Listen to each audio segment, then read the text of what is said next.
Bismillahirrahmanirrahim. Assalamualaikum warahmatullahi wabarakatuh. Alhamdulillah. Alhamdulillahillazi an'ama alaina birahmatil imani wal islam. Wassalatu wassalamu ala asrafil anbiya'i wal mursalin wa ala alihi wa sahbihi ajma'in, amma ba'du.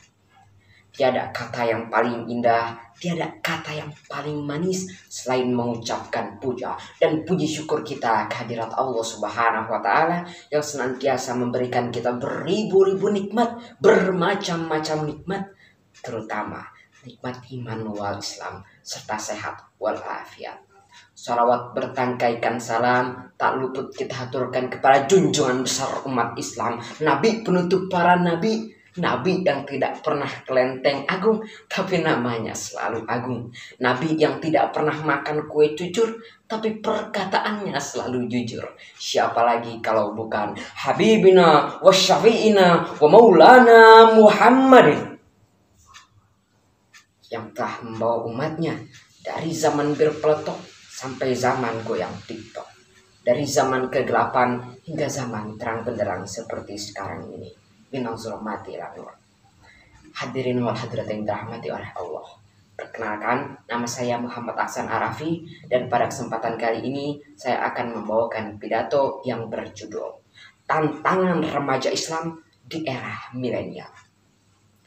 Hadirin wal hadirat yang dirahmati oleh Allah. Syekh Mustafa Al-Ghulaini dalam gubahan syairnya ia pernah berkata, di tangan pemuda lah urusan umat, dan di kaki-kaki para pemuda lah maju mundurnya umat. Insinyur Soekarno pun pernah berkata, berikan aku 1000 orang tua, maka akan aku cabut Semeru dari akarnya. Tetapi berikan aku 10 pemuda, niscaya akan kugoncangkan dunia.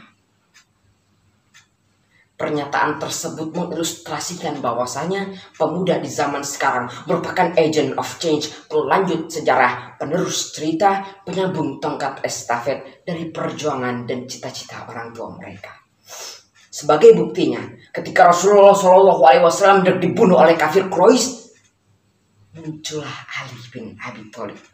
Beliau muncul sebagai pemuda yang gagah perkasa. Beliau rela mengorbankan jiwa dan raganya asalkan sang Nabi tetap ada. Subhanallah. Banyak penyair dan pujangga pernah berkata, di balik perubahan besar dunia, pasti ada peran pemuda di dalamnya. Hadirin wal hadirat yang dirahmati oleh Allah. Mari kita renungkan kembali kisah para pemuda yang namanya dimaktubkan dan diabadikan di dalam Al-Quran. Ashabul Kahfi. Ashabul Kahfi adalah para pemuda yang gigih pendiriannya. Mereka siap mempertahankan keyakinan mereka dari para pemimpin yang zalim. Mereka lebih baik mati berkalam tanah daripada hidup bercermin bangkai demi satu keyakinan. Mereka lebih baik meninggalkan kampung halaman daripada meninggalkan keyakinan. Subhanallah. Hadirin wal hadirat yang dirahmati oleh Allah. Pemuda seperti inilah yang kita harapkan dapat menjadi pelopor pembangunan, inspirator, dan organisator pemuda di masa yang akan datang. Hadirin wal hadirat yang dirahmati oleh Allah. Lalu, bagaimana dengan pemuda kita di era milenial seperti sekarang ini?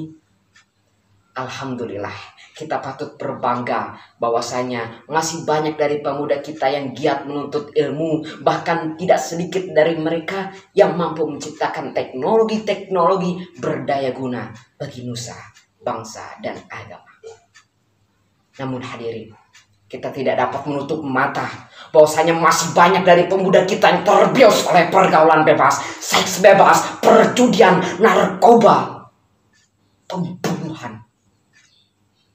Bahkan hadirin, akhir-akhir ini kita digemparkan oleh yang namanya pacaran secara islami. Mungkin bagi mereka yang berpacaran secara islami, mau pelukan, baca bismillah. Habis ciuman, baca alhamdulillah. Kalau sudah begini jadinya, habis berzina pun mereka cukup mengucapkan Astaghfirullahaladzim. Na'udzubillah summa na'udzubillah. Hadirin wal hadirat yang dirahmati oleh Allah.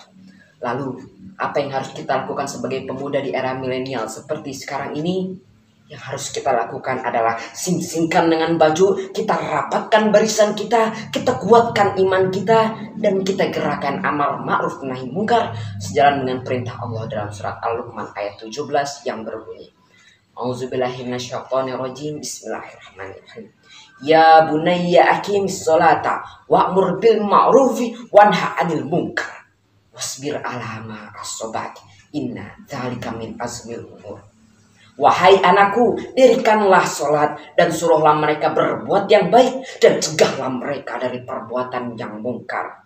Dan bersabarlah atas apa yang menimpamu, karena sesungguhnya itu adalah hal-hal yang diwajibkan oleh Allah Subhanahu wa Ta'ala. Hadirin wal hadirat yang dirahmati oleh Allah. Ayat tersebut menjelaskan kepada kita bahwasanya sebagai pemuda di era milenial seperti sekarang ini, kita memerlukan 3 hal untuk menjadi remaja Islam yang bertakwa di hadapan Allah Subhanahu wa Ta'ala. Yang pertama adalah menerapkan ilmu agama kepada para pemuda kita. Mengapa? Karena ilmu agama merupakan rem cakram terbaik di masa sekarang. Dan yang kedua adalah menerapkan ilmu dunia dengan ilmu akhirat. Seperti yang diucapkan oleh Nabi besar Muhammad SAW, Syubbanul yaum riljalul gon. Pemuda di hari ini adalah pemimpin di masa yang akan datang. Dan yang terakhir adalah adanya peran pemerintah dalam membangun bakat dan minat para pemudanya. Subhanallah. Hadirin wal hadirat yang dirahmati oleh Allah.